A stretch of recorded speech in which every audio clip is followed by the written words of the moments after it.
Hello dear students, हम लोग chemical kinetics chapter पढ़ रहे हैं जिसमें ऑलरेडी 4 वीडियोज आपके बन चुके हैं। जिसमें फर्स्ट वीडियो में हम लोगों ने पढ़ा था रेट ऑफ रिएक्शन के बारे में, जिसमें average rate of reaction, instantaneous rate of reaction, उसमें 1-2 क्वेश्चन की प्रैक्टिस मैंने कराई थी। सेकेंड वीडियो में आपने पढ़ा था रेट लॉ के बारे में, ऑर्डर ऑफ रिएक्शन, मॉलिक्यूलरिटी के बारे में।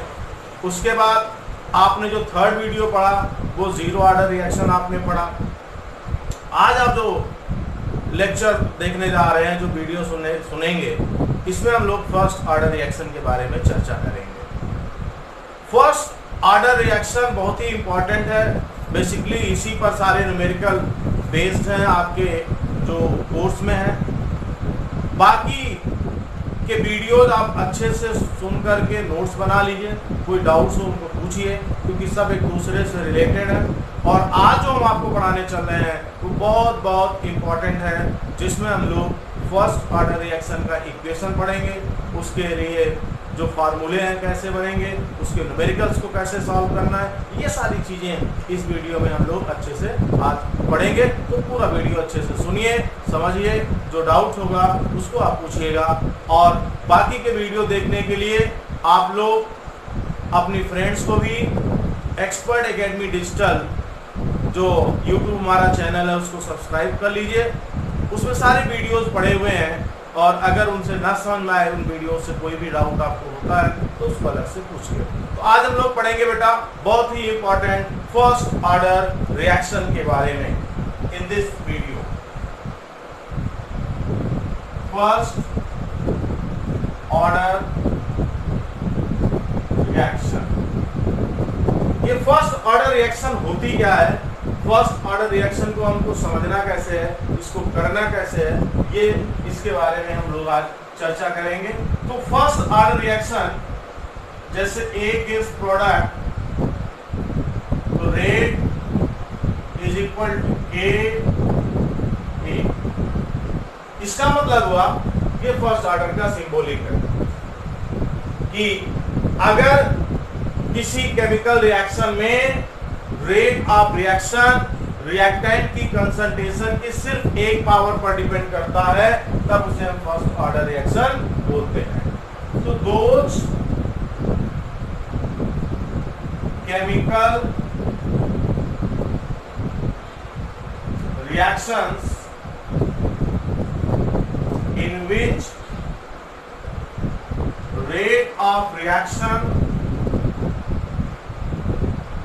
is directly proportional to the concentration of reactant molecules called first order reaction. माने ऐसी केमिकल रिएक्शन जिसमें रेट ऑफ रिएक्शन रिएक्टेंट की कंसंट्रेशन की 1 पावर पर डिपेंड करे, या आप कह लो कि रिएक्टेंट की कंसंट्रेशन के डायरेक्टली प्रोपोर्शनल हो, उसे हम फर्स्ट ऑर्डर रिएक्शन बोलेंगे।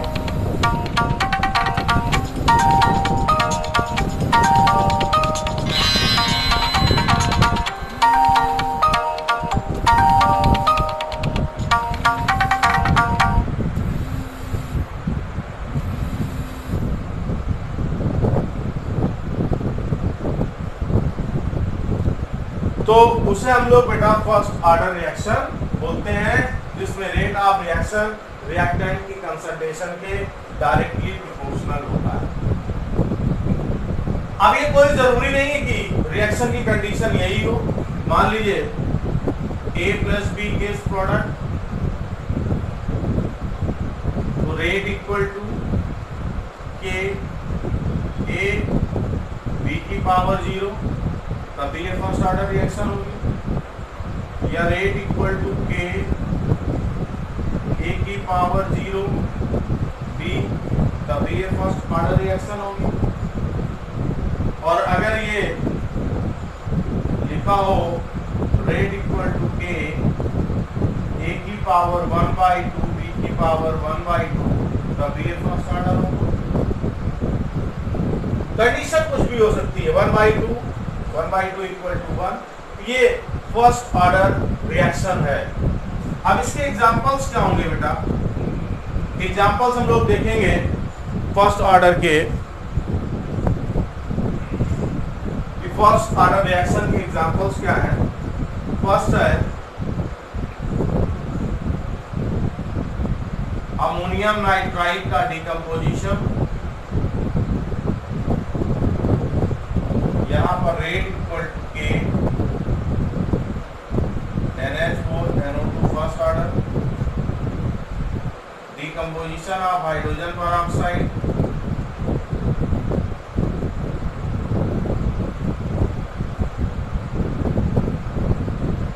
Rate equal to K H2O, third SO2Cl2,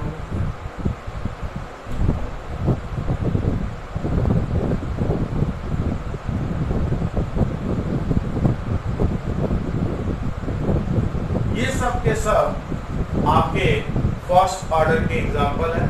और भी एग्जांपल्स होते हैं इनके, जैसे हाइड्रोलिसिस ऑफ ईस्टर की बात करें, वो भी फर्स्ट ऑर्डर रिएक्शन है। Gaseous decomposition of azo isopropene,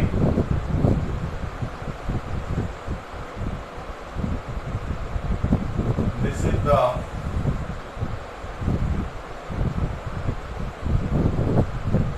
azo isopropane,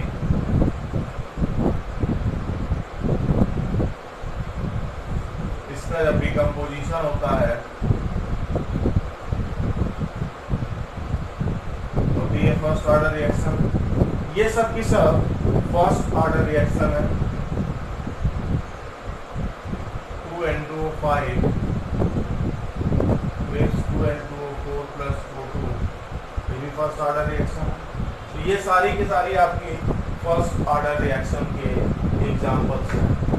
ये नोट कर लीजिए बेटा, फर्स्ट ऑर्डर स्क्रीनशॉट ले लीजिए इसका तुरंत।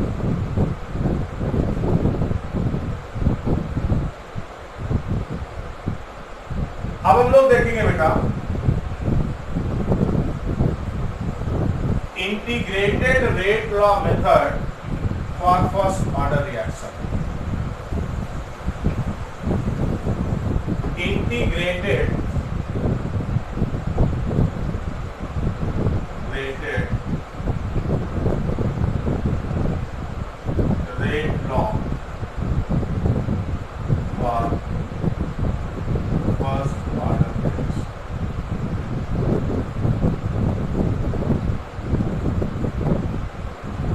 एक इस प्रोडक्ट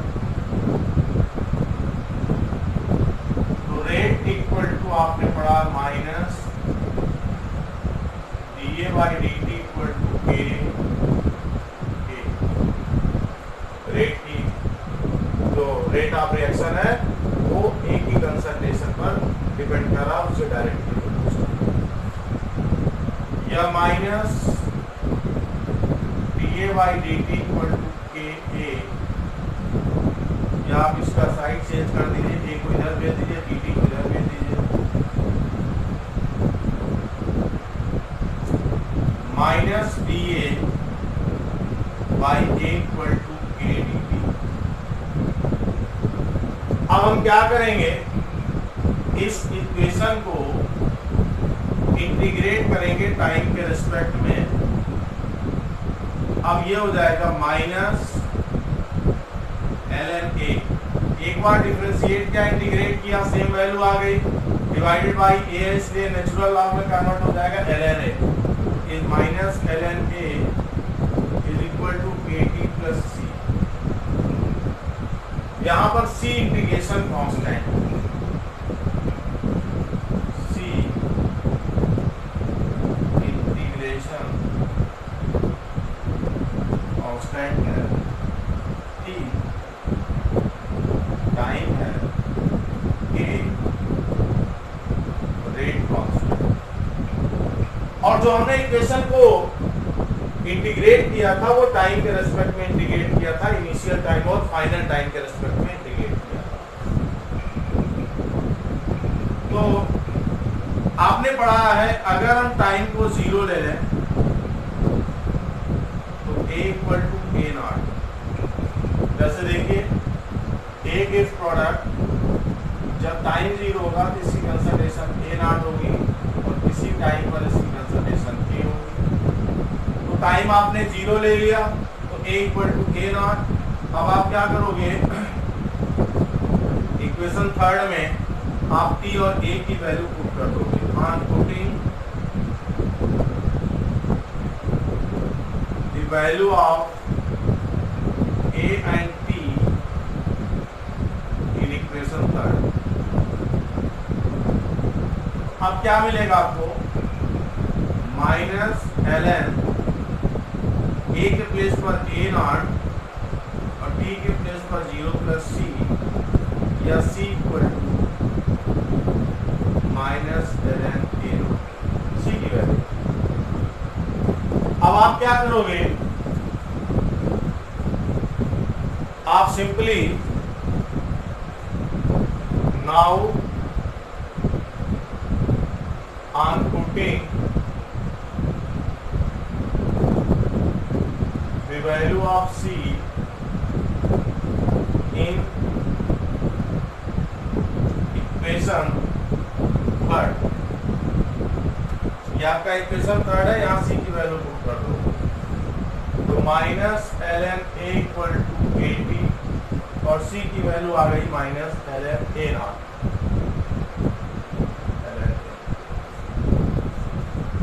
बोथ साइड से आप निगेटिव को कॉमन ले लोगे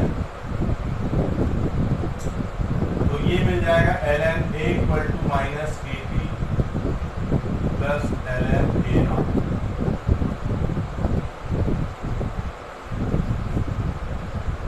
ये आपका straight line equation y equal to mx plus c आ गया। c यहाँ पर आपका इंटरसेप्ट ऑफ y एक्सिस है, m जो है स्लोप है, y एक्सिस, x एक्सिस। अब जो ग्राफ प्लॉट होगा यहाँ पर वो ग्राफ प्लॉट होगा ln a वर्सेस t के बीच। इंटरसेप्ट ऑफ y एक्सिस है, ये intercept of y axis ln a not है और इसका जो स्लोप निकलेगा वो स्लोप आएगा इक्वल टू माइनस के। तो when a graph is plotted between ln a versus t, then the value of slope is equal to minus k. Then the value of slope is equal to minus k. ये जो है आपका पहला equation बना, उसका graph. तो ये graph आपने प्लॉट किया ln a वर्सेस t के बीच। अब आप क्या करो, आप लोग पता होना चाहिए कि ln नेचुरल लॉग है, लॉग बेस e के इक्वल है और ये होता है 2.303 लॉग बेस 10। लॉग बेस 10 लिखा नहीं जाता। अब हम क्या करेंगे, इस ln को 2.303 log a is equal to minus kt plus 2.303 log a। या आप इसको क्या करिए, 2.303 को कॉमन ले लीजिए तो log a equal to minus K by 2.303 plus log a naught. ये एक आपकी नई इक्वेशन बन गई। log a is equal to minus K T upon 2.303 plus log a naught. एक बार नोट कर लीजिए, फिर आगे बताएं बेटा इसको।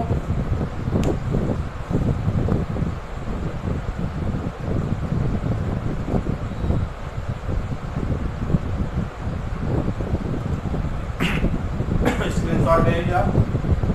अब देखिए हम लोग जो दूसरा ग्राफ प्लॉट करेंगे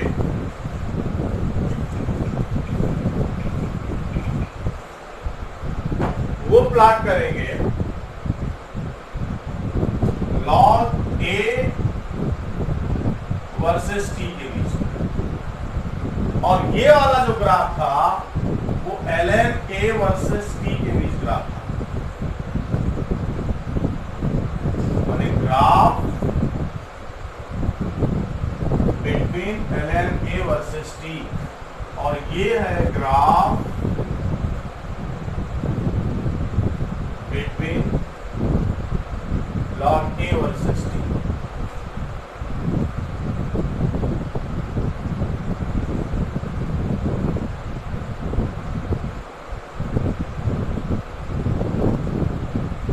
ये log A और ये B। आप देखिए y equal to mx plus c, slope negative है और y एक्सिस का इंटरसेप्ट है, तो ग्राफ ऊपर से नीचे आएगा, और इंटरसेप्ट ऑफ y एक्सिस ये log A0 हो जाएगा, और ये आपका स्लोप हो जाएगा -a/2.303। अब इनमें न्यूमेरिकल कैसे आएगा? आपको रेट कांस्टेंट दिया रहेगा फॉर फर्स्ट ऑर्डर रिएक्शन, और कहेगा graph is plotted between log A versus T, then what the value of slope?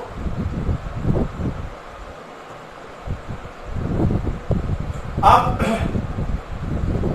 एक दूसरा क्वेश्चन आ सकता है, what is the value of slope when graph is plotted between ln A versus T? तो slope की value equal to negative rate constant minus k is the rate constant। अब एक दूसरा graph हम लोग देखेंगे बेटा, यहीं से फ्रॉम इक्वेशन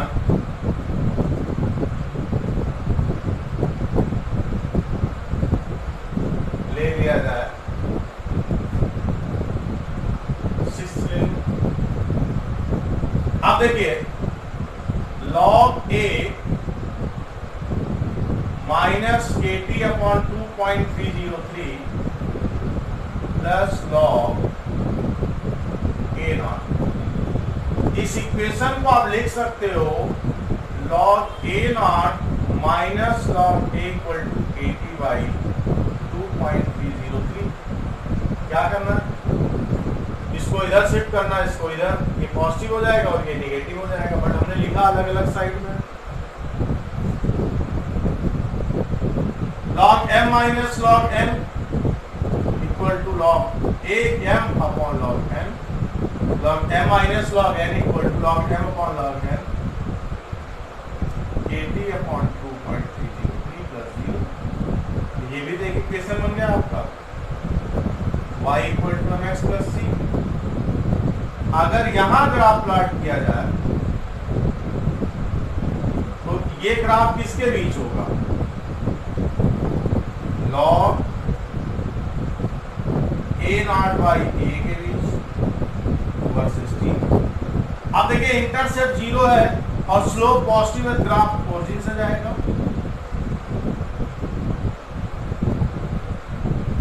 और यहां पर जो स्लोप की वैल्यू होगी, स्लोप इक्वल टू K/2.303। तो अगर हम लोग log A0/A वर्सेस T के बीच में ग्राफ प्लॉट करते हैं तो जो स्लोप की वैल्यू आती है वो K/2.303 की आएगी। ये आपने देख लिया, नोट कर लीजिए बेटा, कोई डाउट हो बताइएगा।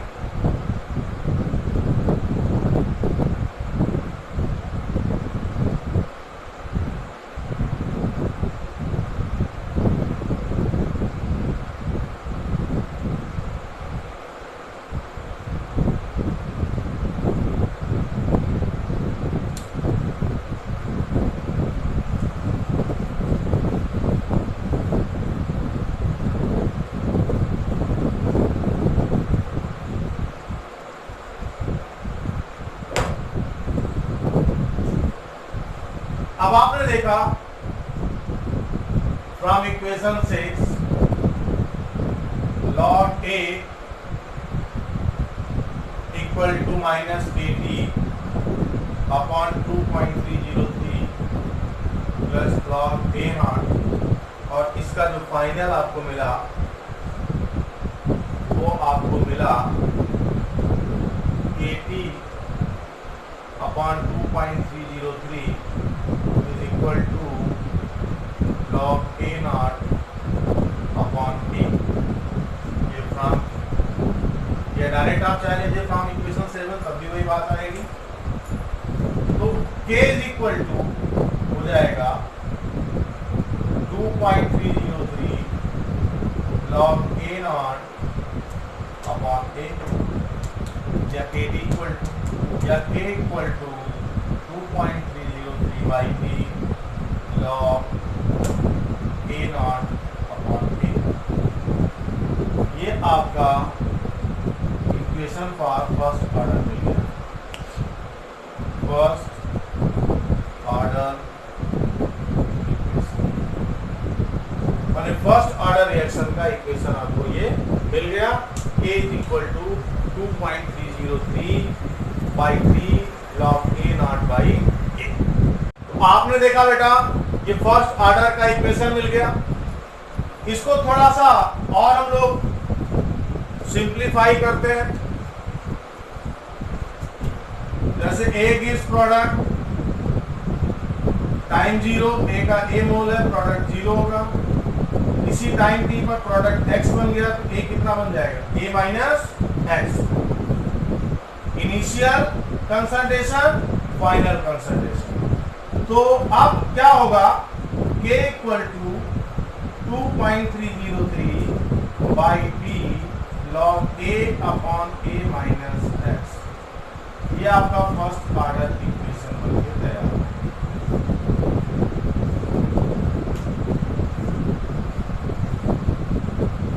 मैंने सिंपल आपको याद रखना है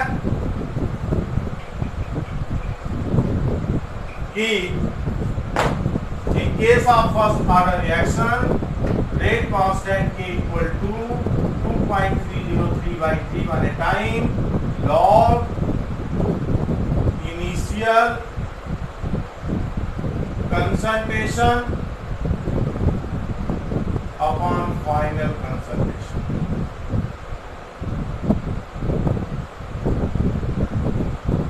ये आपको याद रखना। और अगर आपको एटम्स की चर्चा करनी, हालांकि वो कोर्स में नहीं है, तब उस केस में आप number of initial mole atoms upon number of final atoms माने K equal to 2.303 by D log N naught upon N naught number of atoms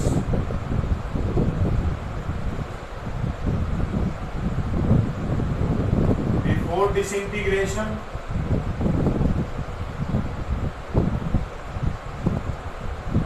number of atoms after disintegration।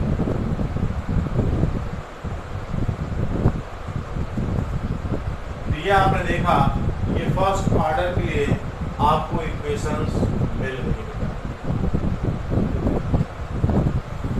अब देखेंगे हम लोग फर्स्ट ऑर्डर के लिए half life period. इसका screenshot ले लीजिए। Half life period for first order reaction.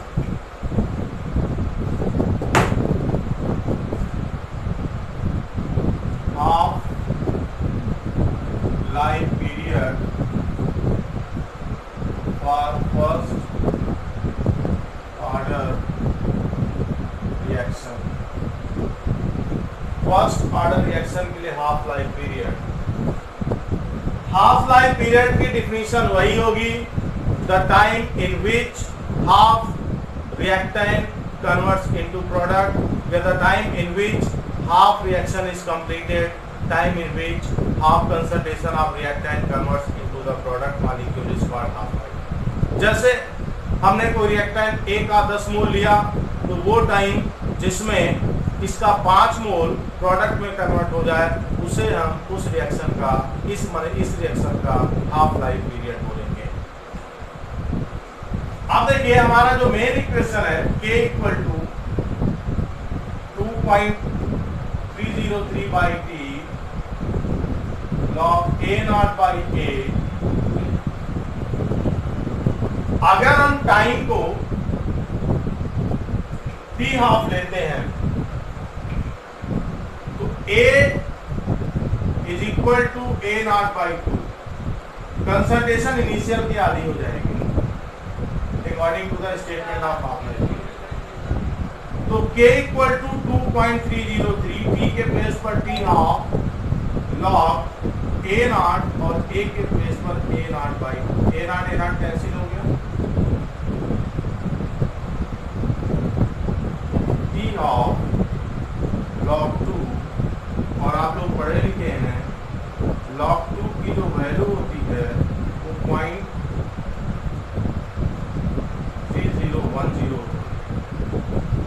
ऐसे हम देखेंगे तो K equal to 2.303 by T half into 0.3010 और इसको मल्टीप्लाई करोगे 693 बाई टी हाफ A,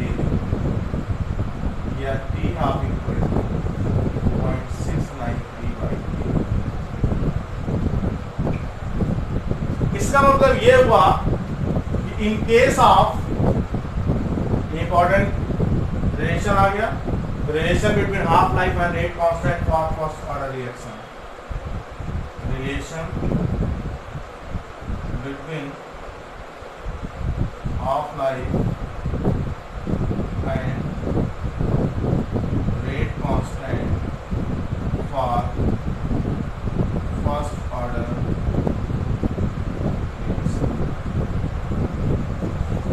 ये रेट कांस्टेंट और फर्स्ट ऑर्डर रिएक्शन के लिए आपका रिलेशन बन के तैयार आ गया।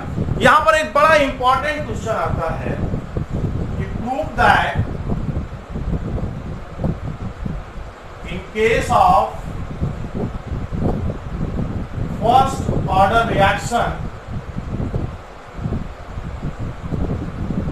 Half life period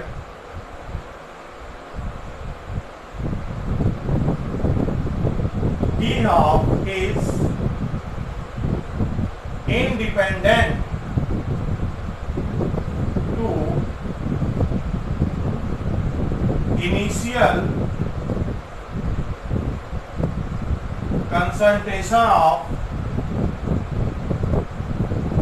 reactant molecule। माने रिएक्टेंट मॉलिक्यूल के इनिशियल कंसंट्रेशन के इंडिपेंडेंट होता है, ये प्रूफ करिए। तो ये आपने प्रूफ कर दिया। देखिए ये फर्स्ट ऑर्डर का इक्वेशन है, आपने यहां पर टाइम को टी हाफ लिया तो आपका A नॉट बाई 2 हो गया। तो आपने जब देखा तो हाफ लाइफ पीरियड कहीं दूर दूर तक रिएक्टेंट की इनिशियल कंसंट्रेशन पर डिपेंड नहीं कर रहा, इंडिपेंडेंट हो गया। ये प्रूफ करने के लिए आता है, तो आप पूरा प्रूफ करिएगा।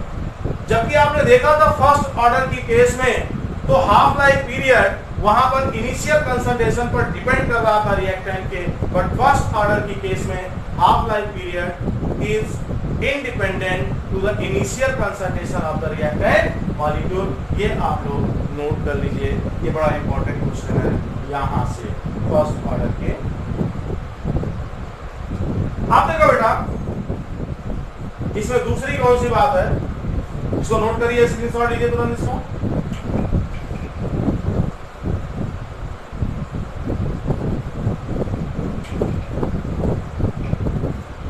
अब इसका दूसरा व्यू देखा जाएगा और वो है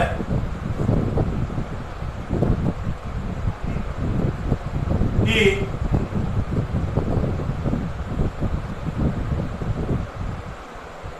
गैसियस इक्वेशन के लिए फर्स्ट ऑर्डर रिएक्शन कैसे फाइंड आउट करेंगे। First order equation for gaseous reaction.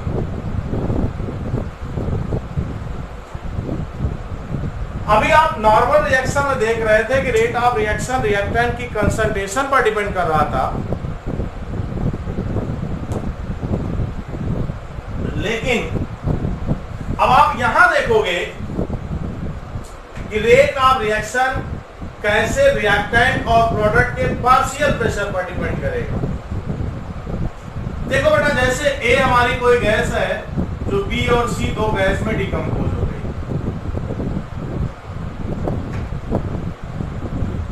अभी टाइम 0 है, तो रिएक्टेंट ए का पार्शियल प्रेशर पी आई और प्रोडक्ट का 0 हो जाएगा। किसी टाइम टी पर प्रोडक्ट का पार्शियल प्रेशर x हो गया, जैसे आप इक्विलिब्रियम में करते थे, तो इसका पी आई माइनस एक्स हो जाएगा और ये फाइनल प्रेशर ऑफ ए होगा पी ए। अब जब आप डाल्टन्स को फॉलो करिए तो total pressure at time T, total pressure at time T P T equal to sum of partial pressure, तो P I minus X plus X ये cancel हो गया, तो finally P T equal to P I plus X आपको मिल गया। अब आप क्या करोगे, आप फाइनल प्रेशर पी ए निकालोगे, तो पी ए किसके बराबर है, पहले आप एक्स की वैल्यू फाइंड आउट करो। एक्स इक्वल टू क्या मिलेगा, P T minus P A क्या हो जाएगा, पी आई माइनस एक्स के प्लेस पर क्या रखोगे, P T minus P I, P A equal to P I और ये माइनस माइनस प्लस हो जाएगा, ये 2 पी आई हो जाएगा और ये माइनस पी टी हो जाएगा। ये पी ए की वैल्यू आ गई। अब आपका rate constant K equal to किसके होता है, 2.303 by T log initial upon final D A, या 2.303 by T log P I upon 2 P I minus P T के। P I equal to partial pressure at 0 time और P T partial pressure, gas की बात होगी, at any time T, कुछ भी variable होगा। अब एक बात दूसरी आप यहाँ पर याद रखिएगा कि गैसियस इक्वेशन जो बना रहे हो आप फर्स्ट ऑर्डर रिएक्शन के लिए, ये यूनिवर्सल नहीं है, माने सारे इक्वेशन पर लागू नहीं होगा, ये डिफरेंट इक्वेशन के लिए वेरी करेगा। जैसे मान लीजिए अगर हमने इसको 2a equal to 2b plus सी कर दिया होगा, आप जरा देखिए जब टाइम 0 होगा तो ये क्या हो जाएगा, पी आई 0 0, और किसी टाइम t पर ये क्या हो जाएगा, x, ये 2x हो जाएगा, 2 मोल की पार्शियल, तो ये भी हो जाएगा पी आई, 1 मोल से x कम होगा तो 2 मोल से 2 कम हो जाएगा 2x, ये फाइनल प्रेशर।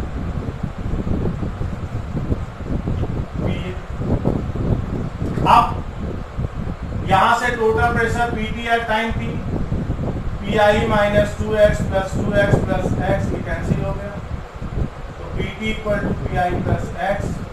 आपके दिमाग में यही आएगा कि P T minus P I same वही आ गया, तो यहाँ आया था, सॉरी ये यहाँ आया था x की वैल्यू, लेकिन अब देखिए चेंज क्या होगा, तो पी ए इक्वल टू क्या है, पी आई माइनस 2, x की वैल्यू है पी टी माइनस पी आई, तो 2 P I minus minus plus 2 P आई हो रही है, पी आई 3 पी आई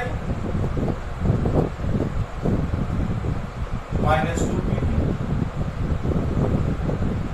तो के इक्वल टू क्या हो जाएगा, 2.303 by T log initial upon final.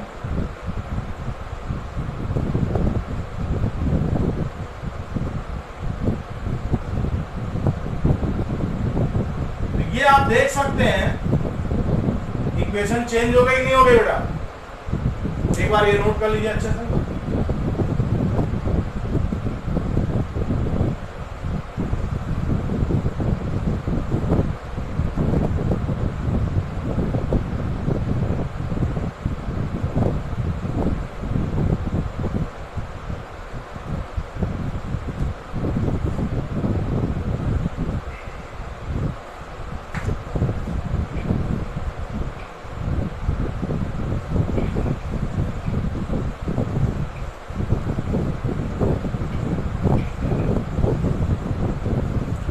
लोग देखेंगे बेटा,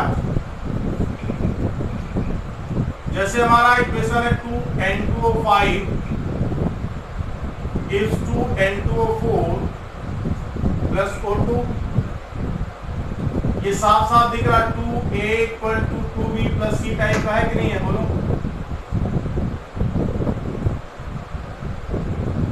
तो इसके लिए अगर आपको निकालना होगा तो आपको सीधे 2.303 by T log PI upon 3PI minus 2PT आप कर सकते हो।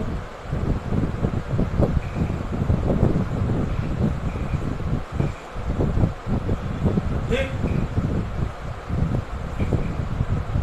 या जैसे आपका SO2Cl2 gives SOCl2, ये A gives B plus C है, तो यहाँ पर K equal to 2.303 by T log PI upon 2PI minus PT लगा सकते हो।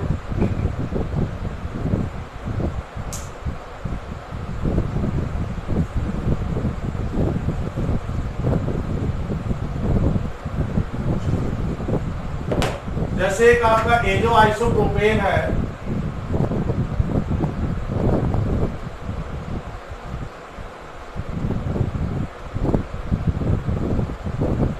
एजो आइसोप्रोपेन,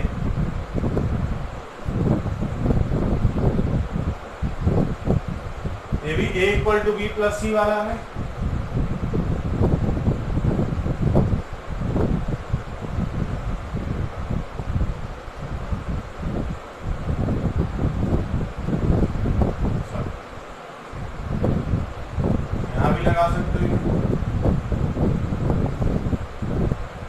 ये हो गया बेटा first order equation for gaseous reaction, इसको नोट कर लीजिए।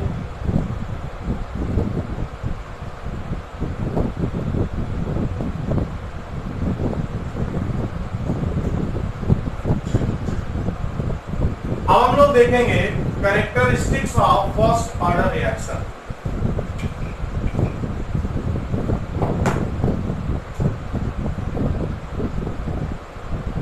Characteristics of first order reaction. Number 1,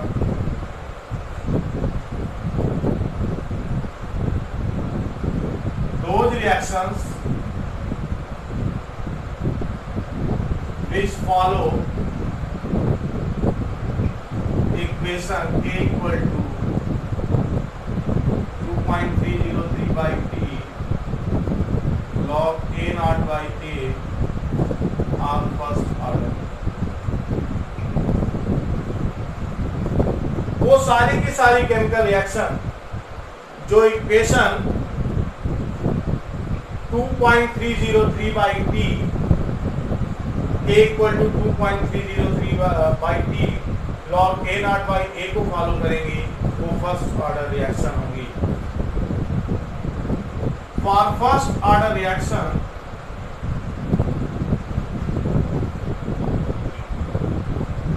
slope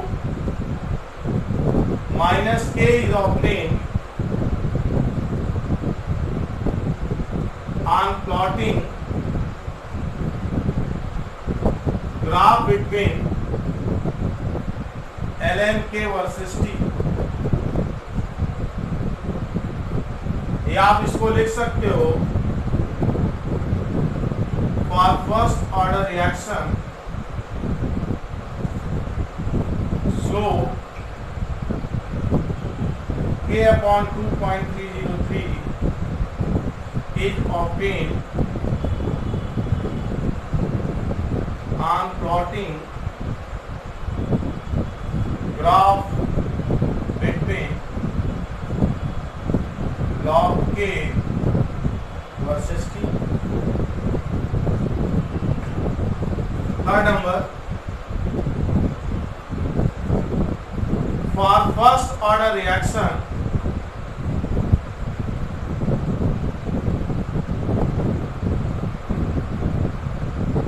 unit of rate constant if second inverse or minute inverse.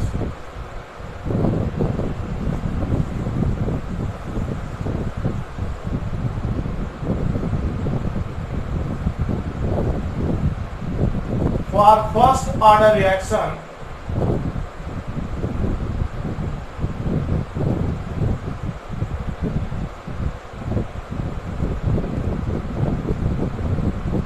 half-life period T half equal to 0.693 by K. ये सब किसके characteristics आप देख रहे हो? फर्स्ट ऑर्डर के. These are the characteristics of first order. In case of first order reaction,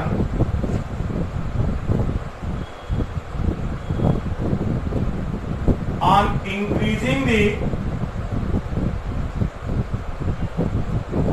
in case of first order reaction, on increasing the concentration of reactant n time, rate of reaction also increases n times. अगर हम concentration को n time बढ़ाएंगे तो rate of reaction भी n time increase कर जाएगा. तो ये सब जो कैरेक्टर हैं वो हैं फर्स्ट ऑर्डर रिएक्शन के. अब हम लोग देखेंगे बेटा, इसके बाद स्क्रीनशॉट ले लीजिए इसका. ये स्यूडो फर्स्ट ऑर्डर रिएक्शन क्या होते हैं?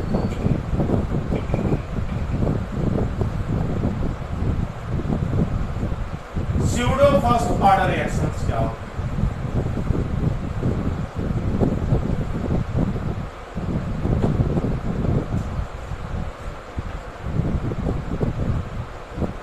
Pseudo first order reactions.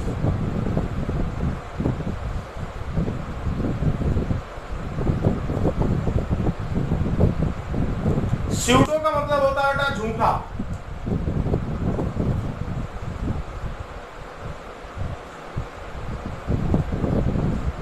Those chemical reactions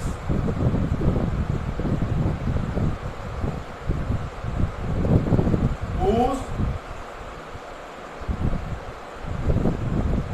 molecularities two, but order of reaction is first order, called pseudo first order reaction. ऐसी केमिकल रिएक्शन जिसकी मॉलिक्यूलरिटी दो हो but order of reaction first order हो, उसे हम बोलेंगे स्यूडो फर्स्ट ऑर्डर रिएक्शन. इसकी जो मेन बात है वो याद रखिएगा, in pseudo first order reaction, in pseudo first order reaction, one reactant is in excess. एक रिएक्टेंट ज्यादा मात्रा में होगा. एग्जाम्पल,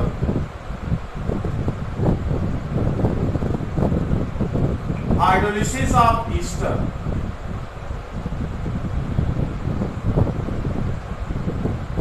यहां पर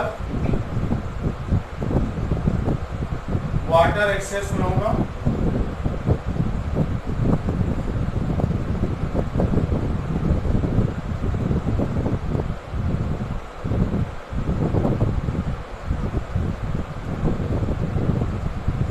एक्चुअल में यहां रेट ऑफ रिएक्शन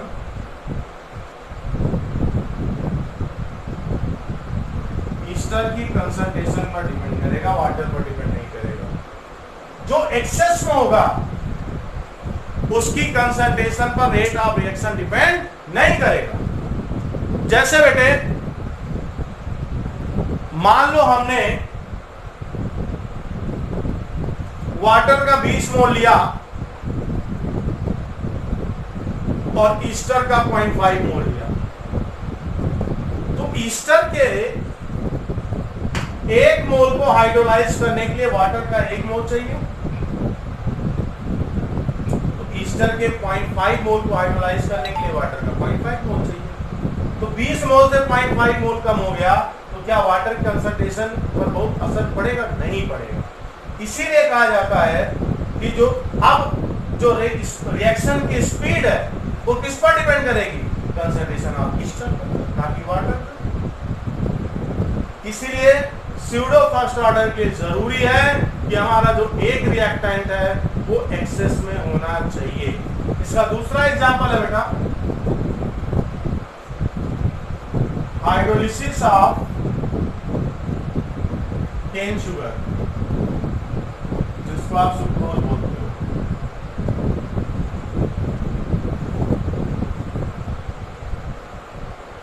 सुक्रोज का फार्मूला है, चीनी का फार्मूला C12H2211।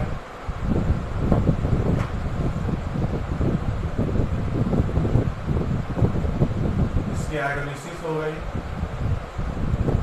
ग्लूकोज और यहाँ वाटर एक्सेस।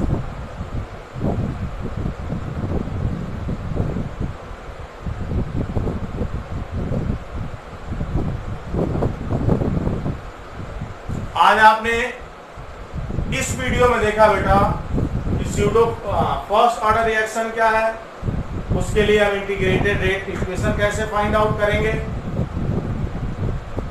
और गैसियस इक्वेशन के लिए rate of reaction find out कैसे करेंगे। उसके बाद आपने स्यूडो फर्स्ट ऑर्डर देखा। एक बहुत ही इंपॉर्टेंट चीज आखिरी बार आप सुन लीजिए, इसका स्क्रीनशॉट सुन लीजिए।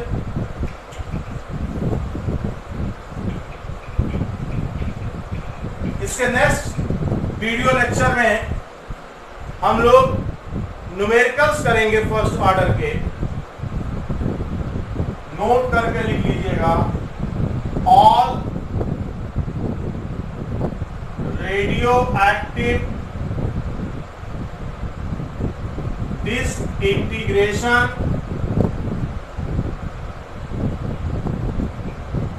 रिएक्शंस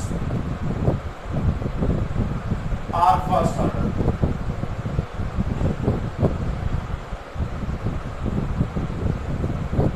सभी के सभी रेडियो एक्टिव डिसइंटीग्रेशन रिएक्शन जो होंगी वो फर्स्ट ऑर्डर होंगी, फर्स्ट ऑर्डर को फॉलो करेंगे। तो याद रखिएगा, कहीं पर भी radio active water, radio active element के लिए बात हो